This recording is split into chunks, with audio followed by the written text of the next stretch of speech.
population decreased by 13,000 people in just 10 years. So developers are working to build more affordable housing. Technical schools and community colleges are helping more people get the training they need to get jobs. It's a project worth investing in. In Philly, nearly 4 out of every 10 kids lives below the poverty line, and a lot of them are on the west side of the city. So local universities helping connect middle and high school students with mentors to get them ready for college. You've got a supermarket that's being planned that will create jobs and provide healthy food where there's been too little of both. We're going to invest in that. Senator Mitch McConnell's home state of Kentucky. There are communities that have been struggling for decades with shutdowns and layoffs. So they're taking steps, locally initiated, to attract new businesses and create new jobs in new industries. You've got a local college that's stepping up to expand technical training and help more kids get a higher education. In the Choctaw Nation of Oklahoma, where up to half of the residents in some areas live in poverty, community leaders are determined to change things. And they're making financing available to help women start their own businesses. They're investing in new water and sewer systems that will make the area more attractive for companies looking to locate there. And they're helping farmers and ranchers create more jobs for families, thereby get access to health insurance. So these are America's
pushing him.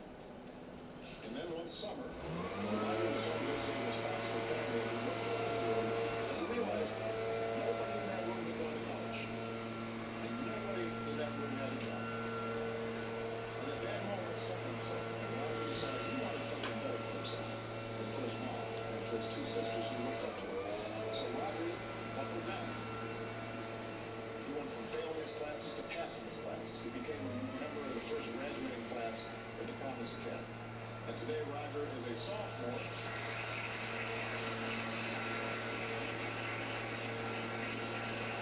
Today Roger is a sophomore at Hunter College in New York, one of the best colleges in the country, the first person in his family to get that far. And now he wants to go to medical school and become a neurologist. So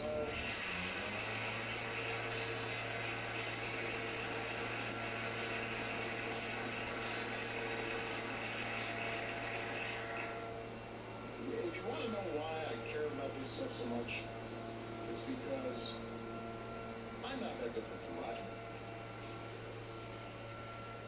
There was a period of time in my life where I was goofing off. I I was raised by a single mom. I didn't know my dad. The only difference between me and Roger was my environment was more forgiving than his. That's the only difference. If I screwed up, the consequences weren't quite as great. So if Roger can make it, and if I can make it, if Kiara can make it, every kid in this country can make it. But we've got to believe in that. We can't just give lip service to it. And it can't just get caught up in a bunch of political arguments. There are legitimate questions about how the best way to do this is, how we can best make progress. And there are legitimate debates to be had about how big of a role is government in that process, how big of a role is the private sector, and there's no disagreement that there has to be individual initiative. And it's got to start inside. Roger had to have a change of attitude. I had to have a change of attitude. Kiara, she probably didn't need a change of attitude. She was focused all the time. We don't dispute that. But we do know that sometimes we talk about this stuff as if we care, and then we don't deliver. We don't follow through. We don't make the effort. It's not sustained. We lose interest.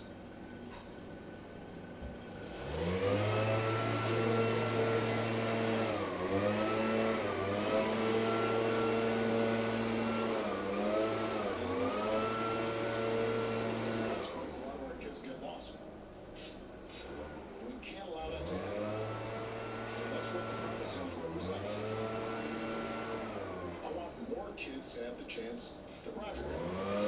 More kids to have the chance this country gave me. We should all want every one of our kids and their families to have a shot at success. We should want the same opportunities as any other child. So let's act.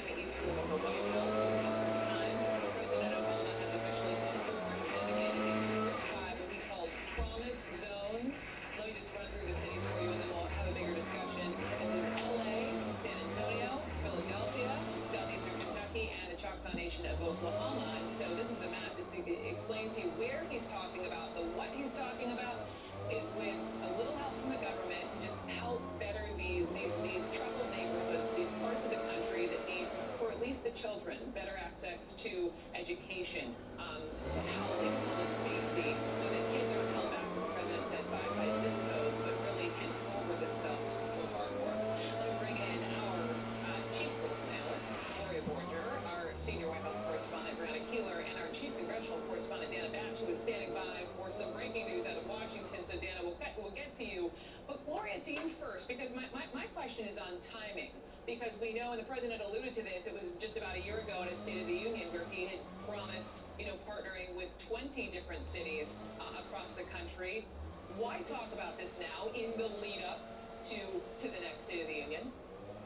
Well, because I think he's going to talk about it again, and I think he sees a ripe political moment here. I mean, Republicans have been through an election in which poll after poll showed that they did not care about the middle class, that they didn't understand the problems of everyday people, and they know that they've got some issues here, which is why you see potential Republican presidential contenders like Rand Paul, as the president mentioned, who has his own version of this called economic freedom zones. Marco Rubio has come out with his own kind of anti-poverty program to streamline federal anti-poverty programs. So they know if they want to sort of branch out as a party, that this is something they can talk about with the president and, in fact, probably pass some legislation to deal with these poverty issues, because it only will help the American public believe that they actually care about the people on the lower rungs of the ladder to try and bring them up into the middle class. Brianna Keeler, you mentioned before we heard from the president that we know Rand Paul is there, the top Republican in the Senate from Kentucky, Mitch McConnell, is there at the White House. But to the broader point, which is this notion, this theme that we've been hearing from the president recently of income inequality. Just a couple of days he was talking about jobless benefits of all these, millions of Americans who are searching for work. And this has really been an important point for the president lately. That's right, and it's a big message umbrella that a lot of things fit into. For instance, the unemployment benefit fight that's going on right now. We're expecting there to be a fight on increasing the minimum wage, which the White House and Senate Democrats and congressional Democrats in general support. So this is something that sort of falls under that umbrella, trying to, in some cases, you're talking about just increasing economic productivity in places that have been really hard hit. Loan assistance for small businesses, trying to give job training so that for those people whose industries have kind of gone away, that they can kind of pivot to do something else. But this is a push that President Obama coordinated with congressional Democrats is trying to move forward with in this midterm election year. It's something that worked for him in his re-election. He talked about trying to give the middle class a fair shot, trying to be the champion of the middle class. This is sort of a take on that. In a way, in this year where he wants the Democrats to remain in control of the Senate, Brooke. Brianna, thank you very much. And let's head down the road to your colleague and mine, Dana Bash, who's standing by for us on Capitol Hill. And so you now have some breaking news. Budget negotiators, this unemployment deal, where does it stand? According to a source close to these negotiations, there are they're very close to getting a deal to extend those long-term unemployment benefits, the ones that you have just been discussing and the ones that Democrats have really started this year off as a part of the president's whole discussion on income inequality. You know that the very first hurdle was crossed earlier this week because 6 Republicans joined on, but then those Republicans were demanding that any extension be paid for, be offset in other budget cuts. Well, these negotiators apparently have come up with some of those paid-fors or offsets. And what we're talking about is extending the long-term emergency unemployment benefits until November of this year, and it would cost about $18 billion.